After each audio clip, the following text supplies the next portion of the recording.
فقد قال الله تبارك وتعالى في القرآن المجيد والفرقان الحميد فأعوذ بالله من الشيطان الرجيم بسم الله الرحمن الرحيم إنما يريد الله ليذهب عنكم الرجس أهل البيت ويطهركم تطهيرا صدق الله المولانا العظيم। সর্বপ্রথম আমি আমার আকা ও মওলা হুজুর পাক কেবলা ও কাবা পাকগণ এবং তাদের সকল আল ও আহলে বাইত পাকগণের কদম পাকে লাখো লাখো ভক্তিপূর্ণ কদম বসি ও সাজদা পাক আরজ করত। আমার সকল পীর ভাই ও পীর বোনদের জানাই আসসালামু আলাইকুম ওয়া রাহমাতুল্লাহি ওয়া বারাকাতুহু। আজকে 8ই মুহররমুল হারাম, সৈয়দুশ শুহাদা শহীদ কারবালা সৈয়দনা হযরত ইমাম হুসাইন আলাইহিস সালাতু ওয়াস সালাম 60 হিজরির 4 শাবান মদিনা শরীফ থেকে মক্কা শরীফের উদ্দেশ্যে রওনা দিলেন। রাস্তার মধ্যে এক মঞ্জিলে হযরত আব্দুল্লাহ ইবনে মতি ওনার সাথে ওনার সাক্ষাৎ হলো, যিনি মক্কা শরীফ থেকে মদিনা শরীফ আসছেন। মওলা পাককে জিজ্ঞাসা করলেন, হে মওলা, আপনি কি উদ্দেশ্যে কোথায় যাচ্ছেন? মওলা পাক বললেন যে মদিনা শরীফে পুরা হাল শোনালেন যে মদিনা শরীফে উমাইয়া তাদের যে রাজতন্ত্র চলছে, তারা আমার রক্তপিপাসু, তাদের অত্যাচারে জর্জরিত। নানাজান রসুল পাক সাল্লাল্লাহু আলাইহি ওয়াসাল্লামের রওজা পাক ছেড়ে আমাকে মক্কা শরীফ যেতে হচ্ছে। তো কিছুদিন ওখানেই তিনি অবস্থান করবেন এই কথা জানালেন। হযরতে আব্দুল্লাহ ইবনে মতি উনি বললেন যে যদি অনুমতি দেন তো মওলা আমি কিছু আরজ করি। তো বললেন, না, নিশ্চয়ই তুমি বলো। উনি খুব আশিক ছিলেন ইমাম পাকের। তো বললেন যে আপনি মক্কা শরীফেই অবস্থান করবেন। মক্কার অধিবাসী তারা আপনার খুব মহব্বতকারী, তারা আপনাকে ছেড়ে দিবে না, কিন্তু আমার খুব মন বলছে কুফাবাসী আপনাকে দাওয়াত দিতে পারে।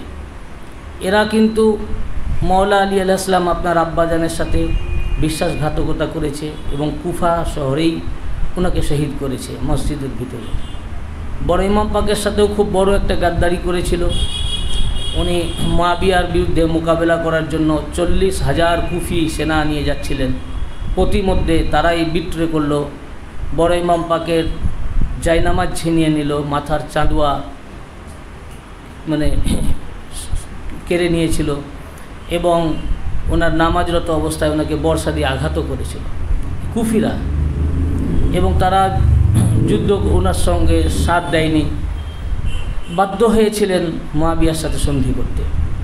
এবং মুয়াবিয়ার সাথে সন্ধি করার কতকগুলো কারণ ছিল, তার মধ্যে প্রধান কারণ ছিল কুফিদের বিশ্বাসঘাতকতা বড় ইমাম পাকের সহিত। তো উনি এই কথা স্মরণ করিয়ে বললেন যে আমার খুব মনে হচ্ছে আপনাকেও দাওয়াত দিবে, কিন্তু আপনার সাথে এরা বিশ্বাসঘাতকতা করবে, তাদের ফাঁদে পা দিবেন না বা অনুগ্রহ করে কুফার দিকে আপনি পা বাড়াবেন না। ইমাম পাক বললেন যে তুমি আমাকে পরামর্শ দেওয়ার জন্য তোমাকে অনেক ধন্যবাদ এবং তোমার জন্য দোয়া করি, আল্লাহ পাক তোমার উপর রহম করেন। এই বলে ইমাম পাক আবার রওনা দিলেন।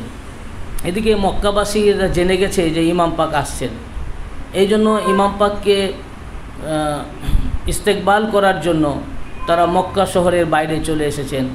আবাল বৃদ্ধ বনিতা সব এসেছেন ইমাম পাককে দেখার জন্য। ঠিক ওই রকম অবস্থা হয়েছে যেরকম হিজরতের সময় রসুল পাক মক্কা শরীফ থেকে মদিনা শরীফ হিজরত করছিলেন, তখন মদিনাবাসী যেইভাবে ওনাকে ইস্তেকবাল করেছিল, আনন্দ করেছিল, মহিলারা ছাদের উপরে উঠেছিল ওনাকে দেখার জন্য, ওই রকম মক্কাবাসী মহিলা, বৃদ্ধ, বালক প্রত্যেকে চলে এসেছে শহরের বাইরে ওনাকে জিয়ারত করার জন্য, ইস্তেকবাল দেওয়ার জন্য, দেখার জন্য। তারপর তারা ওনাকে রিসিভ করে শহরের ভিতরে নিয়ে গেলেন। মওলা পাক একটা বাড়িতে উঠলেন, উনি তশরিফ এনেছেন। এই শুনে মক্কা শরীফের বিভিন্ন গোত্রের লোক দলে দলে আসতে লাগলো এই বাড়িতে ওনার জিয়ারত পাক করতে। এবং ঠিক সময়ে উনি যেতেন কাবা শরীফেই নামাজ পড়তেন। এদিকে ইয়াজিদ বাহিনীর কাছে খবর হয়ে গেল যে মক্কার যে তখন গভর্নর ছিল ওই ইয়াজিদের লোক ছিল, সে মক্কা শরীফ থেকে চলে আসলো মদিনা শরীফে। সেখান থেকে ইয়াজিদকে চিঠি লিখলো যে এই ব্যাপার, উনি ইমাম হুসাইন আলাইহিস সালাম মক্কা শরীফে তাশরিফ এনেছেন, আর তার আগেই আবদুল্লাহ ইবনে জুবাইর। তো ইমাম পাক আসার সাথে সাথে ওনার প্রতি ভক্তির ঢল নেমে গেছে, দলে দলে সব লোক ওনার সাথে জিয়ারত করছে, সবাই খুব আবেগপ্রবণ ওনার প্রতি। ইয়াজিদের ভয় হলো, ইয়াজিদ তখন 2000 সেনা সেখানে পাঠিয়ে দিল। যখন সেনা পাঠালো, আবদুল্লাহ ইবনে জুবাইর উনি যুদ্ধ করলেন। ইমাম পাককে সে যুদ্ধের শরীক হওয়ার জন্য ডেকেছিলেন, কিন্তু ইমাম পাক যান নাই। উনি নামাজ ইবাদত এই নিয়েই ব্যস্ত ছিলেন। ওই যুদ্ধে আবদুল্লাহ ইবনে জুবাইর কিন্তু জয়লাভ করেন, ইয়াজিদ বাহিনী পরাস্ত হয়। অতঃপর এই দিকে আবার কুফাবাসী জানতে পারে যে ইমাম পাক মদিনা শরীফ থেকে ইয়াজিদ প্রেসার দিয়েছিল ওনাকে বায়াত হওয়ার জন্য, কিন্তু উনি অস্বীকার করেছেন এবং উনি এখন মক্কা শরীফে অবস্থান করছেন। এই জেনে কুফার যত কুফার লোকরা নিজেদেরকে ওনার শিয়া বলতো।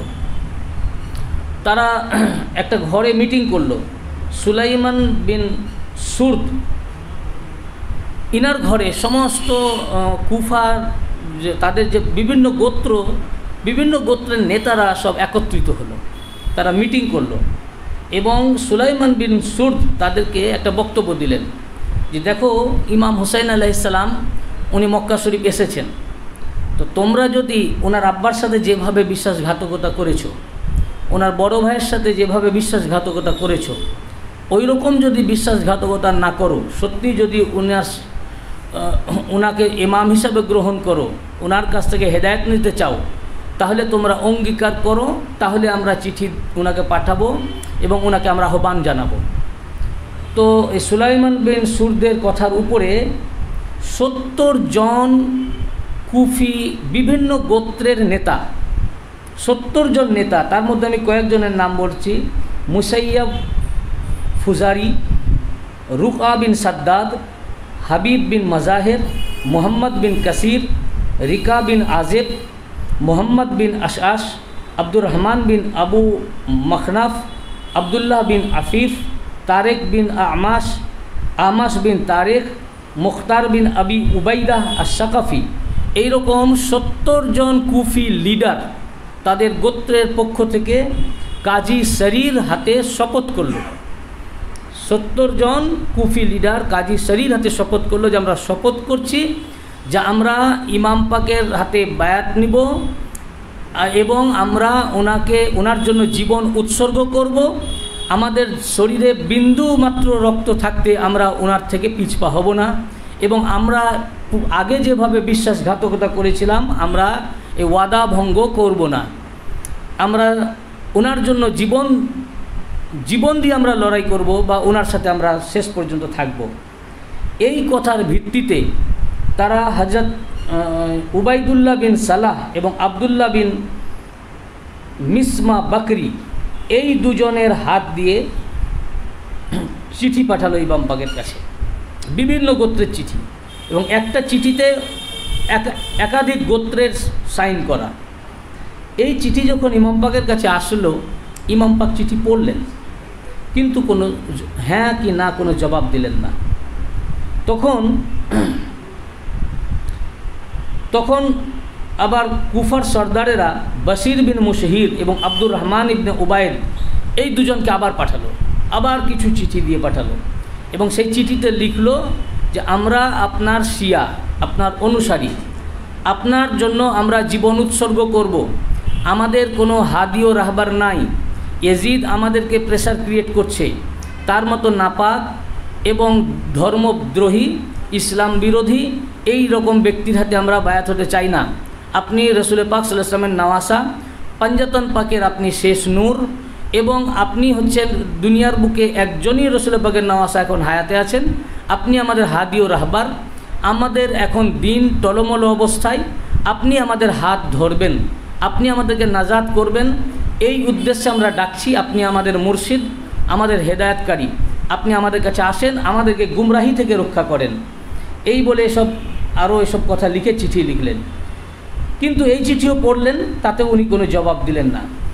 তারপরে আবার কুফার সর্দারেরা 50টি চিঠি পাঠালো আবার দুইজনের নেতৃত্বে, সেই চিঠিও আসলো। এইভাবে নুরুল আইম্মা তার খারাজমিতে লিখেছেন যে 120টি চিঠি কুফাবাসী ইমাম পাকের কাছে পাঠালো।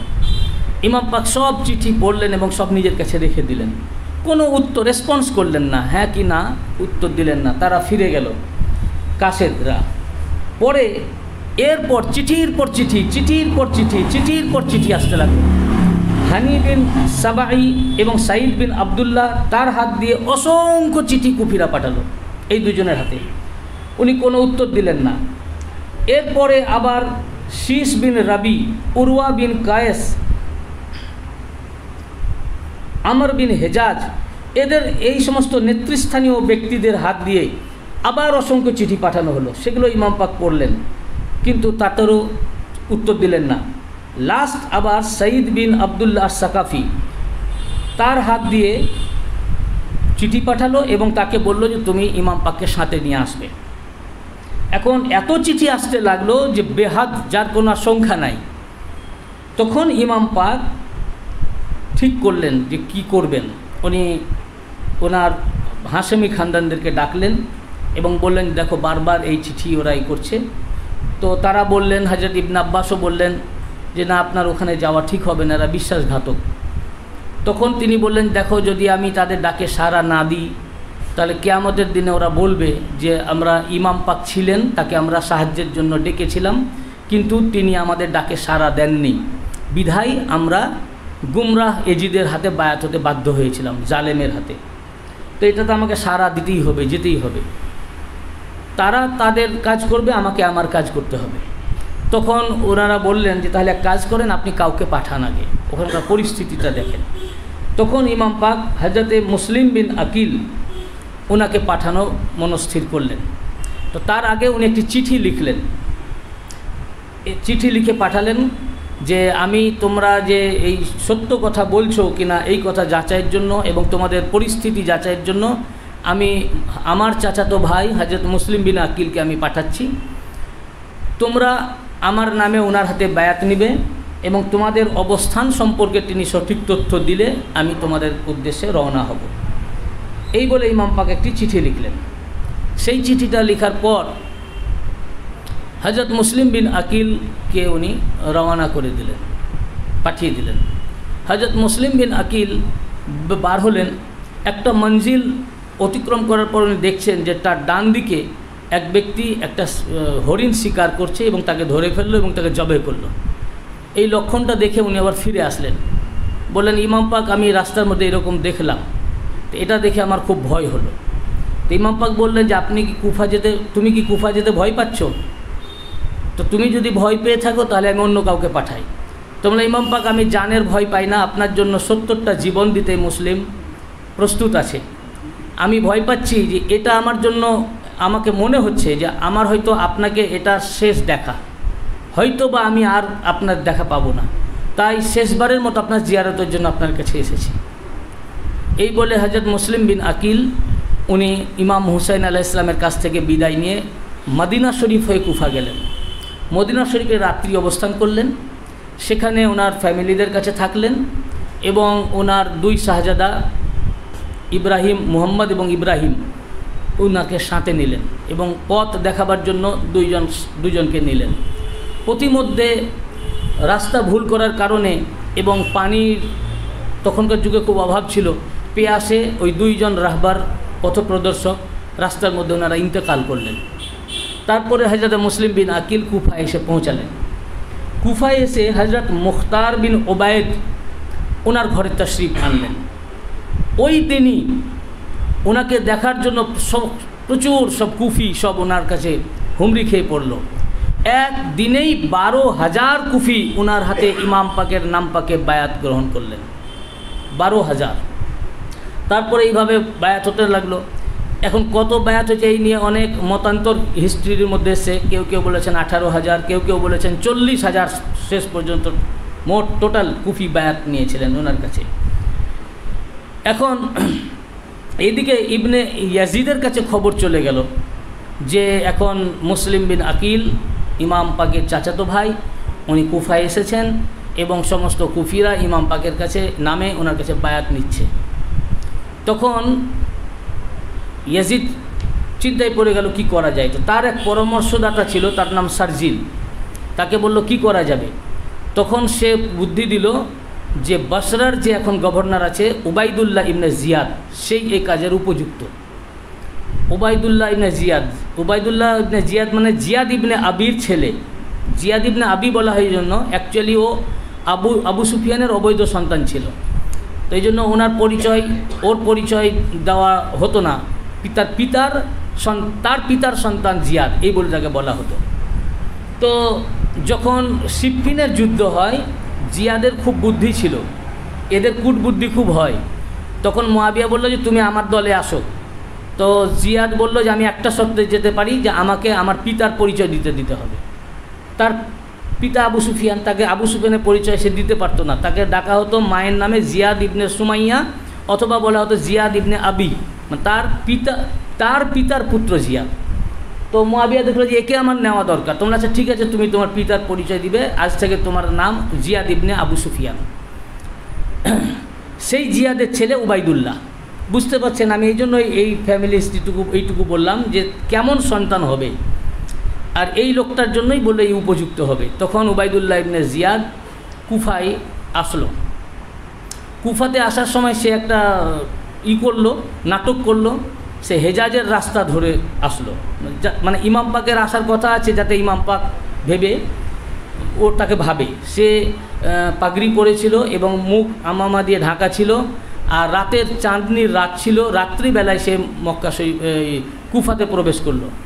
সে তার দলবল সেনা নিয়ে যখন ঢুকলো, কুফাবাসী ভাবলো যে ইমাম পাক আসছেন। সবাই মারহাবা মারহাবা ইয়া ইবনে রাসূলুল্লাহ সাল্লাল্লাহু আলাইহি ওয়াসাল্লাম এইভাবে স্লোগান দিতে লাগলো। গভর্নর হাউসে যখন আসলো, তো নোমান বিন বাশির ছিল ওখানকার গভর্নর। সে ইমাম পাক ভেবে দরজাকে বন্ধ করে দিয়ে ছাদের উপরে উঠলো। তারপরে সে যখন দেখলো দরজা খুলছে না, সে তখন মুখের নেকাব খুললো, বলল এই দরজা খুলো, আমি উবাইদুল্লাহ ইবনে জিয়াদ। তারপর সে গভর্নর হাউস দরজা খুলে দিল, সে প্রবেশ করলো এবং কুফিদেরকে পরের দিন জুমা মসজিদে আসলো। সব কুফিদেরকে ডাকলো, তাদেরকে ধমকি দিল যে তোমরা যদি মুসলিম বিন আকিল কার বাড়িতে আছে, তোমরা মুসলিম বিন আকিলকে আমার কাছে হাজির করবে, আর যদি সে আমার কাছে হাজির না করে তাহলে তো আমরা ধরবো কার বাড়িতে আছে, তাহলে তার পুরো বাড়ির সব কিছুকে নিস্তনাবুদ করে দেওয়া হবে। মুসলিম বিন আকিল আলাইহিস সালাম হযরত মুখতার বিন উবাইদের ঘর থেকে হানি বিন উরওয়াহ, ইনি আসহাবে রসুল পাক সাল্লাল্লাহু আলাইহি ওয়াসাল্লামের সাহাবী ছিলেন এবং মওলা আলী আলাইহিস সালামেরও সাহাবী ছিলেন, এবং সিফফিনের যুদ্ধে মওলা পাকের পক্ষ থেকে যুদ্ধও করেছিলেন।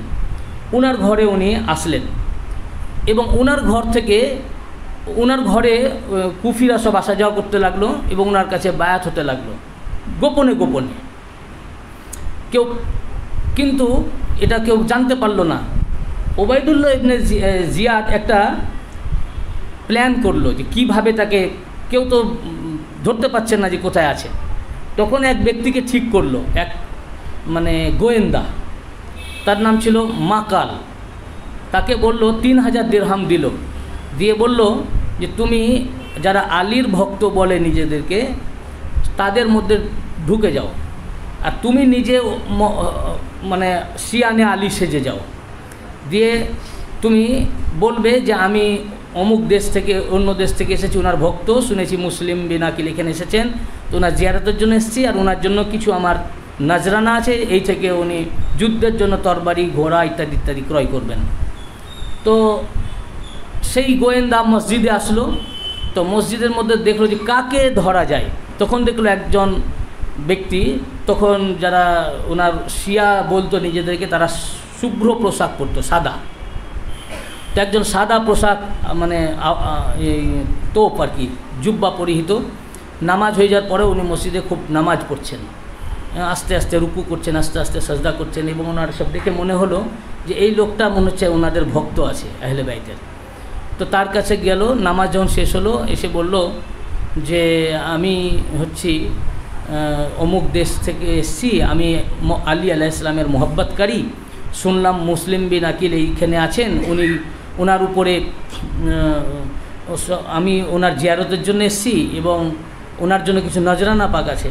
তা আপনি যদি খবর দেন যে উনি কোথায় আছেন তাহলে আমি একটু জিয়ারত করতাম।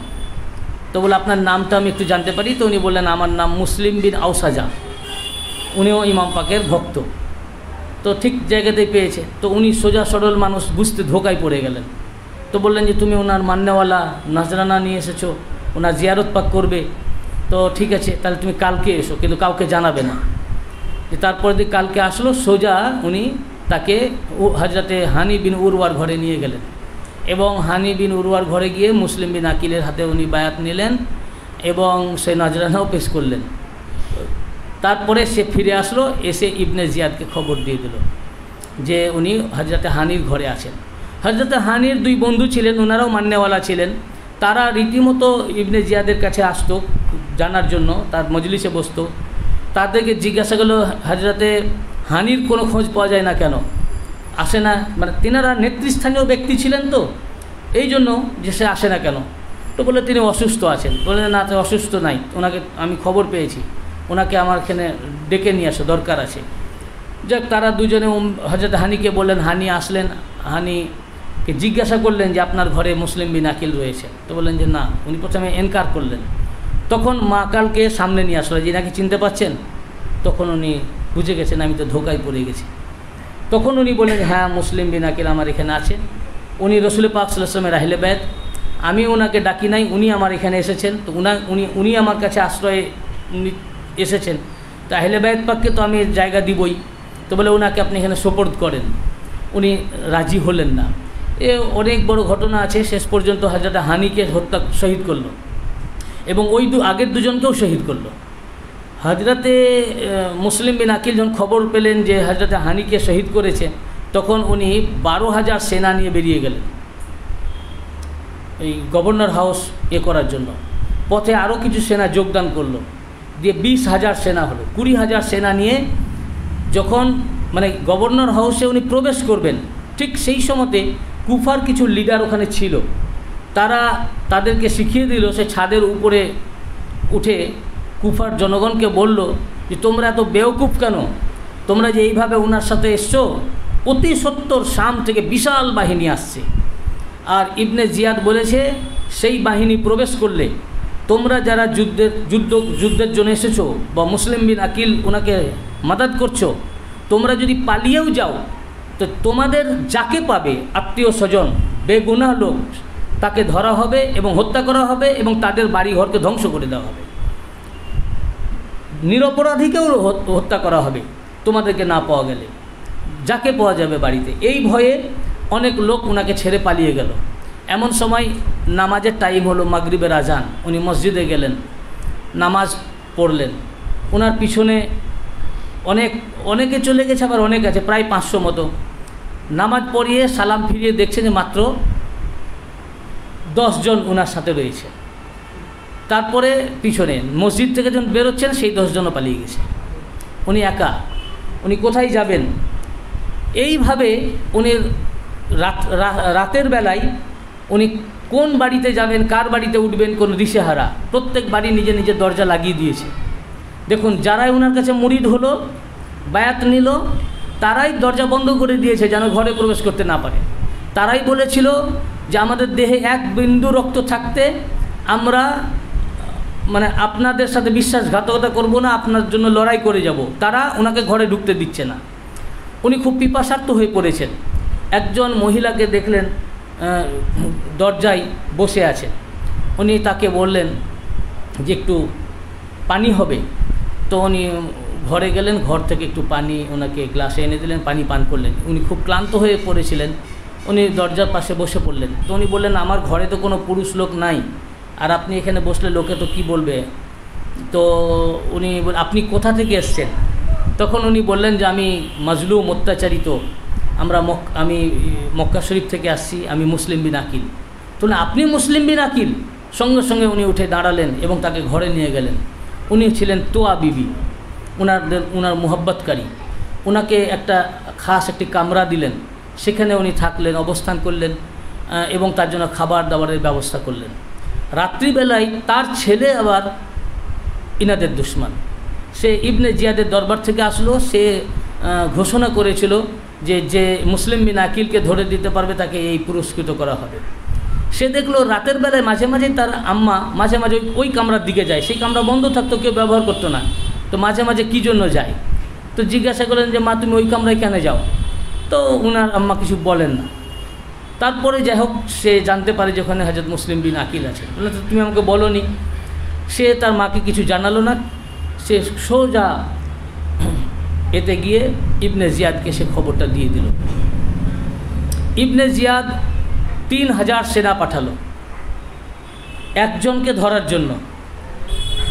হযরত মুসলিম বিন আকিল যখন জানতে পারলেন যে অনেক মানে ঘরকে ঘিরে ফেলেছে, উনি ঘর থেকে বেরোলেন, তরবারি কষে তরবারি বার করলেন, এমন জিহাদ করলেন যে তারা সব পিছপা হলো এবং অনেককে উনি জাহান্নামে পাঠালেন। দেখুন এই হচ্ছে হাশেমি খানদান, বুঝেছেন না, অনেককে জাহান্নামে পাঠালেন। শেষে ওরা কিছুতেই পারল না, ওরা ইবনে জিয়াদের কাছে খবর দিল যে একজন এমনই শের ইনি যে আমরা ওনাকে মোকাবেলা করতে পারছি না। তো বললেন আমি এত সেনা পাঠিয়েছি, একজনকে তোমরা ধরে আনতে পারছো না। তখন তারা দেখলো যে তো ব্যাপার খারাপ, বাড়িতে ছাদের উপরে তারা উঠলো, ছাদের উপরে উঠে সেখান থেকে পাথর নিক্ষেপ করতে লাগলো। সেই পাথর হযরত মুসলিম বিন আকিল আলাইহিস সালামের পেশানি মুবারকে লাগলো আর ফোঁয়ারা দিয়ে রক্ত বেরিয়ে গেল। তখন উনি মক্কা শরীফের দিকে মুখ করে নিলেন, বললেন হে ইমাম পাক, আমি আপনাকে ডেকেছিলাম, এরাই আপনার নামে আমার কাছে বায়াত হয়েছিল, তারাই আমার আজ এই হাল কি করেছে, আপনি এই মক্কার দিকে আর আসবেন না।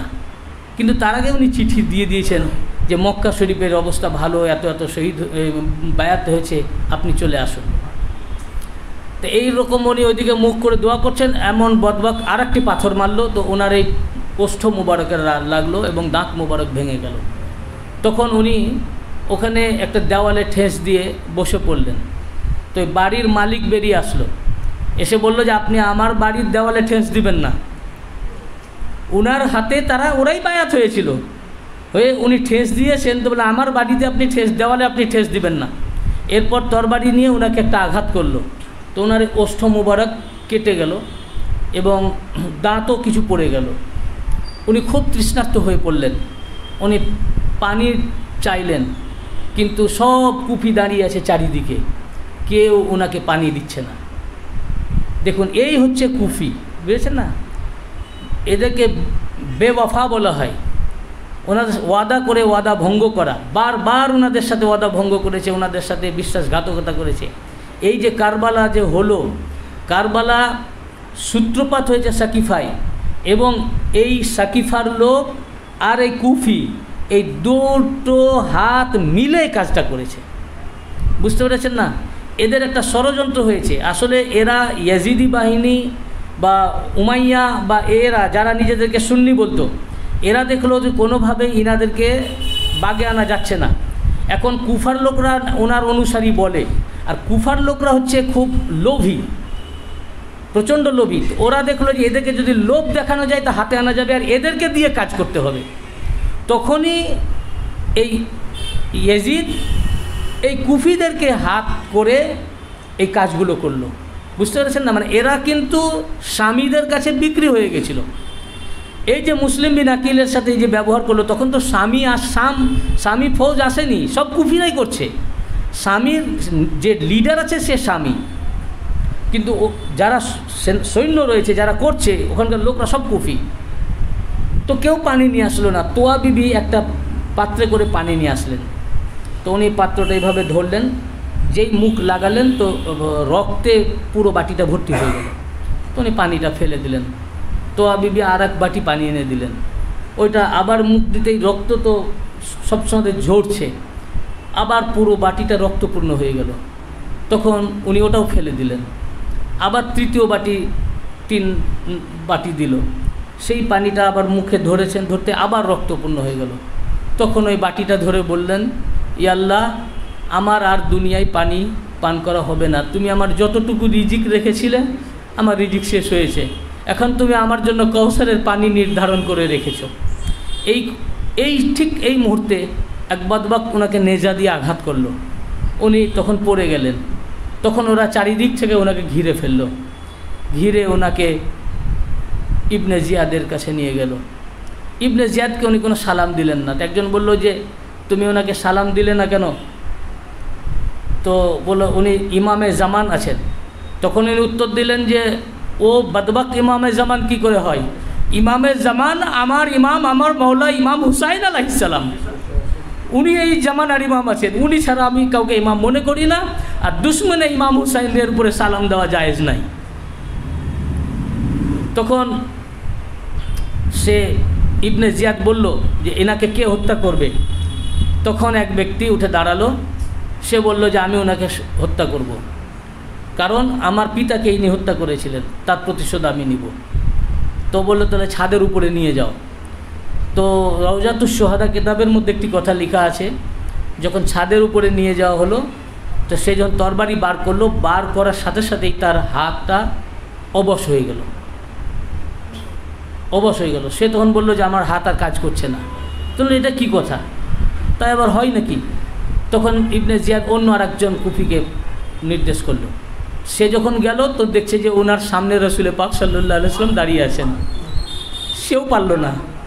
কেতাবে লেখা আছে শেষ পর্যন্ত এক স্বামী ব্যক্তি ওনার দেহ মুবারক থেকে সার মুবারক বিচ্ছিন্ন করলো এবং ওনার জিসমে তাহারকে ছাদ থেকে নিচে নিক্ষেপ করলো।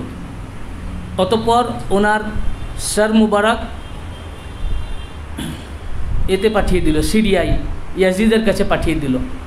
আর এনার এই জিসমে তাহার এবং হাজরাতে হানি তখন নেতৃস্থানীয় ব্যক্তির মধ্যে ছিলেন। মানুষের যাতে ভয় হয় এই জন্য এই দুজনের জিসমে তাহারকে বাজারের এক দোকানে ঝুলিয়ে দিল, এবং যাতে বাজারের লোক যারা বাজার যাওয়া আসা করবে যেন দেখতে পায় এবং ভয় হয়। আর এদিকে যখন সার মুবারক সিরিয়াতে গেল তখন ইয়াজিদ বলল, সে একটি চিঠি লিখলো, বলল তোমার এই কাজে আমি খুব খুশি হয়েছি, তুমি হচ্ছ এই কাজের জন্য উপযুক্ত। তবে আমার কাছে খবর হয়ে এসেছে ইমাম হুসাইন আলাইহিস সালাম উনি কুফার পথে আসছেন, এর জন্য যা যা ব্যবস্থা নেওয়ার তুমি নাও। উনি আমার মানে নামে বায়াত নিতে অস্বীকার করলে উনি এবং ওনার সমস্ত সঙ্গী সাথীদের দেহ মুবারক থেকে মাথা বিচ্ছিন্ন করে সিরিয়াতে পাঠিয়ে দিবে। তারপরে হযরত মুসলিম বিন আকিল এবং হযরত হানি বিন উরওয়া দুজনের সার মুবারককে দামেস্কের মেন গেটে ঝুলিয়ে দিল ইয়াজিদ। এই রকম এখন দেখুন যে কুফিরা এত চিঠির পর চিঠি দিয়ে তারাই সব ওনার বিরুদ্ধে চলে গেল। এটা কি করে সম্ভব হয়? এটার অর্থই হচ্ছে যে এটা বিরাট একটা কনস্পিরেসি রয়েছে, যেটা আমরা সাধারণ উম্মাত সাধারণ মানুষ বুঝতে পারছি না। অ্যাকচুয়ালি যে রাস্তাটা তৈরি করেছিল সাকিফা থেকে, এরা ইমাম পাককে কাবু করার জন্য দেখলো ওনার ভক্তদেরকে, ওরা যেমন মক্কা বিজয়ের পর ইসলামকে ধ্বংস করার জন্য আর তরবারি দ্বারা সম্ভব না, ইসলামে ঢুকতে হবে বলে আবু সুফিয়ান মুআবিয়া এরা ঢুকলো, ঠিক অনুরূপ ওনারকে যারা মানি বলে তাদেরকে ধরলো। আর এরা এমনই দুর্বল চিত্তের ছিল, এরা লোভী ছিল, ভীতু ছিল, এদেরকে কবজা করতে একটু সামান্য লোভ দেখালে কবজা করতে। যেমন আল্লাহ রসুলের সাহাবী ছিলেন, তার ছেলে সাদের ছেলে ইবনে সাদ, তাকে যখন জিজ্ঞেস করলো তার ভাইরা যে তুমি কেন ইমাম পাকের বিরুদ্ধে শত্রু হয়ে সেনাপতি হয়ে যাচ্ছ ইয়াজিদের পক্ষ থেকে, তখন বললো ও আমাকে কথা দিয়েছে একটা এলাকার পুরো আমাকে লিডার বানিয়ে দিবে এবং সেখানকার সম্পদ আমার নামে করে দিবে। মানে এই দুনিয়ার লোভে যারা ইমাম পাককে মানতো বলতো তারা ইমাম পাকের বিরুদ্ধে গেল। 40,000 কুফি যারা বায়াত হলো তারা ইয়াজিদিদের হাতে হাত দিয়ে হাত মিলিয়ে এ কাজটা করলো। পুরা কারবালাটা ঘটেছে শামি আর কুফি এই দুই ফৌজ মিলে কারবালা ঘটিয়েছে, আর এর প্রেক্ষাপট রচিত হয়েছে সাকিফাতে। আল্লাহ পাক আমাদেরকে এই কারবালা শরীফের ওয়াকিয়া বুঝার এবং এর জন্য নাওহা ও গাম করার তৌফিক দেন, এবং হুজুর পাক আমাদের এই মাতম পাককে কবুল করে নেন। আমিন ওয়া আখিরু দাওয়ানা।